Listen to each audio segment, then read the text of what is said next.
আসসালামু আলাইকুম রহমতুল্লাহি ওবরকাতুহ। সম্মানিত দর্শক, আজকের এই ভিডিওটি একজন বিশেষ ব্যক্তি, বরেণ্য ব্যক্তি, সম্মানিত ব্যক্তি।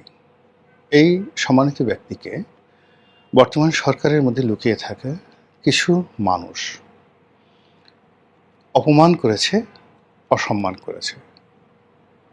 যে অসম্মান এবং অপদস্থ এটি যদি অব্যাহত থাকে, আগামী দিনগুলোতে আমাদের দেশের কোনো সম্মানিত মানুষ অক্ষত থাকবেন না।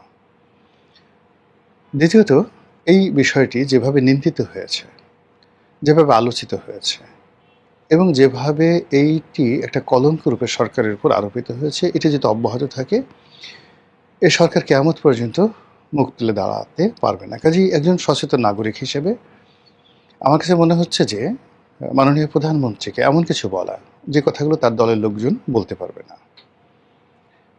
মাননীয় প্রধানমন্ত্রীকে এমন বিষয়গুলো তার সামনে তুলে ধরা, যেগুলো হয়তো অনেকের পক্ষে সম্ভব হবে না। আল্লাহ আমাকে তৌফিক দিয়েছেন, তাই এই তৌফিকের শুকরগুজার স্বরূপ আমি কথাগুলো বলছি। ডক্টর আবদুল্লাহ, ওনার সঙ্গে আমার ব্যক্তিগত জীবনে কোনোদিন দেখা হয়নি, কখনো দেখা হয়নি, কোনো স্বার্থ সংশ্লিষ্ট বিষয় না। কিন্তু তার সুনাম, তার সুখ্যাতি, এটি বাংলাদেশ ব্যাপী বিস্তৃত। আমার সঙ্গে ডাক্তার একিউম বদরুদ্দোজা চৌধুরীর অসাধারণ একটা সুন্দর সুসম্পর্ক ছিল। জাতীয় অধ্যাপক প্রফেসর নুরুল ইসলামের সঙ্গেও আমার একান্ত ঘনিষ্ঠতা ছিল।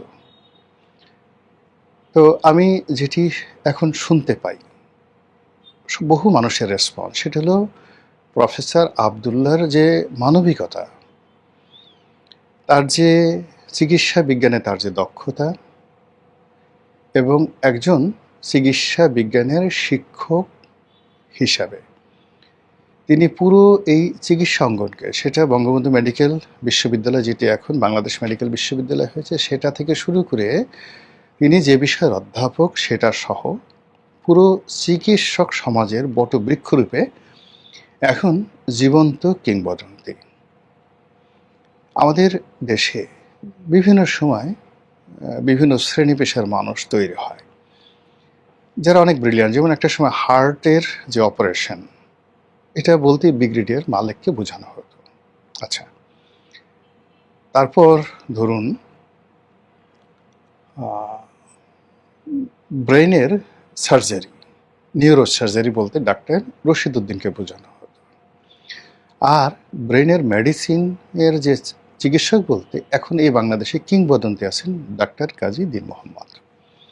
তো এই মানুষগুলো স্ব ক্ষেত্রে একটা নির্দিষ্ট জায়গাতে অত্যন্ত জনপ্রিয়, প্রতিষ্ঠিত, কিন্তু তাদের যে মানবিকতা, মানবিকতার ইতিহাস, এটি আবদুল্লাহর মতো নয়। ডাক্তার আবদুল্লাহ আমার পিতার বয়সী, কিন্তু তিনি তার আচরণ দ্বারা, ব্যবহার দ্বারা, মানবিকতা দ্বারা এত পর্যায় থেকে যে দৃষ্টান্ত স্থাপন করেছেন, তার কথা আমি যেভাবে শুনছি মনে হচ্ছে যে এই মানুষটিকে গিয়ে পা ধরে সালাম করে আসি। এই যুগে এখনো কেউ ৩০০ টাকায় রুগী দেখে, যেখানে তার ছাত্ররা প্রথমে ১৫০০ টাকা, ২০০০ টাকা ফি নেয়, তারপরে এক গাদা অন্তত ২০, ২৫, ৫০, ১ লাখ, ২ লাখ টাকা রুগীর চেহারা বুঝে তারা পরীক্ষা দেয়, সেখান থেকে 40% কমিশন পায়। তারপর যে হাসপাতালে ভর্তি করায়, সে হাসপাতাল থেকে একটা কমিশন পায়। ভালো একটা মুরগি ধরতে পারলে সেই রুগীর মাধ্যমে যদি ১ কোটি টাকা হাসপাতাল ল্যাবরেটরিগুলো গ্রহণ করে, ডাক্তার সাহেবের পকেটে ৩০-৪০ লাখ টাকা চলে আসে। তো সেখানে আবদুল্লাহ সাহেব ৩০০ টাকায় রুগী দেখেন, আর যখন রুগী বলে আমার এ টাকাও নেই, তখন তিনি তাদের কাছ থেকে টাকা নেন না। বিএনপি, আওয়ামী লীগ, জামাত, যত লোক তার কাছে গিয়েছে, এই ইন্টারনেটে এসে সবাই রীতিমতো কান্নাকাটি করছে যে এই মানুষটি, মানবিক মানুষটির সঙ্গে রাষ্ট্র যে আচরণ করেছে, সরকার যে আচরণ করেছে, সরকারের পান্ডারা যে আচরণ করেছে, এটা কোনো অবস্থাতে বরদাস্ত করা যায় না। এবং এই বোধ থেকেই আমি প্রধানমন্ত্রী তারেক রহমান সাহেবের কাছে বলছি যে আপনি এটার সুরাহা করুন, এই ভদ্রলোকের সম্মান ফিরিয়ে দিন, আপনার সম্মান বাড়বে। আপনারও চিকিৎসা দরকার, আপনার স্ত্রী একজন ডাক্তার, আপনার স্ত্রী জানেন যে একজন প্রাণগোপাল কে, একজন আব্দুল্লাহ কে, তারা জানেন, তিনি ভালো করে জানেন। তো কাজেই এই বিষয়গুলো আপনার শাসন আমলে কোনো অবস্থাতেই এই সকল মহামানব আমাদের সমাজ থেকে, রাষ্ট্র থেকে হারিয়ে যাবেন, আপনি এই কাজগুলো করতে দিয়েন না। একটা উদাহরণ দিয়ে বলি যে পশ্চিমবঙ্গের প্রধানমন্ত্রী ছিলেন বা মুখ্যমন্ত্রী ছিলেন ডক্টর বিধানচন্দ্র রায়, খুব এমিনেন্ট সার্জন, সার্জন মানে অপারেশন করতেন, তার সঙ্গে সঙ্গে একজন ডাক্তার, এবং একটা সময় তিনি এমন হয়ে গেলেন যিনি সর্বরোগের ডাক্তার, মানে কোনো স্পেশালিস্ট না, পায়ের বেড। এবং এমন হতো যে তিনি টেলিফোনে কণ্ঠস্বর শুনে, কাউকে দূর থেকে দেখে, কারো হাঁটাচলা দেখে তিনি নির্ভুলভাবে রোগ গণনা করে দিতে পারতেন এবং খুব অল্প ওষুধ দিয়ে। এবং আমেরিকার প্রেসিডেন্ট, তার জমানাতে যারা ছিলেন, তারাও এই ডাক্তার বিধানচন্দ্র রায়ের চিকিৎসা সেবা নিয়েছেন। তো এই মানুষটির সঙ্গে যত রাজনৈতিক বিরোধিতা ছিল, সেই বিরোধিতার ঊর্ধ্বে গিয়ে তিনি সবাইকে রুগী মনে করতেন এবং রুগী হিসেবে ট্রিটমেন্ট করতেন সবাইকে। আর তার বিরোধী পক্ষ তাকে প্রচণ্ডভাবে গালাগাল করত, আর গালাগাল করার পর আবার তিনি তার কাছে এসে আশ্রয় নিত। তার সঙ্গে সবচেয়ে মধুর ঝগড়াঝাঁটি গণ্ডগোল ছিল জ্যোতি বসুর সঙ্গে। তিনি যখন প্রধানমন্ত্রী, জ্যোতি বসু তখন রাজপথের লড়াকু সৈনিক। এই এখন হাসনাত আবদুল্লাহদের মতো সারাক্ষণ শুধু গালাগালি করে, নাসিরুদ্দিন পাটোয়ারির মতো। একদিন এরকম কলকাতার একটা জায়গাতে গালাগালি করছেন, দূরে মুখ্যমন্ত্রী গাড়ি নিয়ে বসে আছেন, গালাগালি শেষ। তো তিনি বললেন, বাবা আসো, বাবা আসো, উঠো। তারপরে তিনি তাকে নিয়ে গেলেন যে অনেক পরিশ্রম করছে, আসো আমার বাসায় খাওয়া দাওয়া করে তারপরে যাও, রেস্ট নিয়ে যাও। এই ছিলেন ডাক্তার বিধানচন্দ্র রায়। এবং সবচেয়ে কেলেঙ্কারি যেটা ঘটল, ইতিহাস বিখ্যাত কেলেঙ্কারি, একটা সময় জ্যোতি বসুর বিরুদ্ধে সেন্ট্রাল গভর্নমেন্টের সেই ওয়ারেন্ট ইস্যু হয়ে গেল। তো ওয়ারেন্ট ইস্যু হওয়ার পরে যেটা হলো, তাকে খুঁজছে কেন্দ্রীয় পুলিশ, খুঁজে কোথাও পায় না। এরপরে তাকে খুঁজে পাওয়া গেল মুখ্যমন্ত্রীর সরকারি বাসভবনে।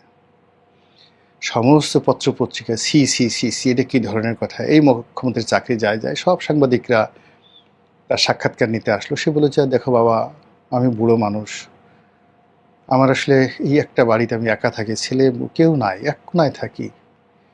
তো এই এত বড় একটা বাড়ি কোন জায়গাতে সে ঢুকেছে, কিভাবে সে থেকেছে, আমি এটা কি করে বলবো বলো, তোমরা আমাকে মাফ করে দাও। দিস ইজ ডাক্তার বিধানচন্দ্র রায়।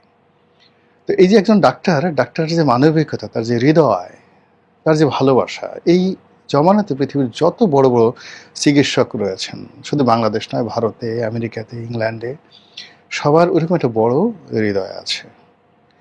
বাংলাদেশে অনেক ডাক্তার আছে, কিন্তু হৃদয়বান ডাক্তার খুব অল্প কয়েকজন আছে।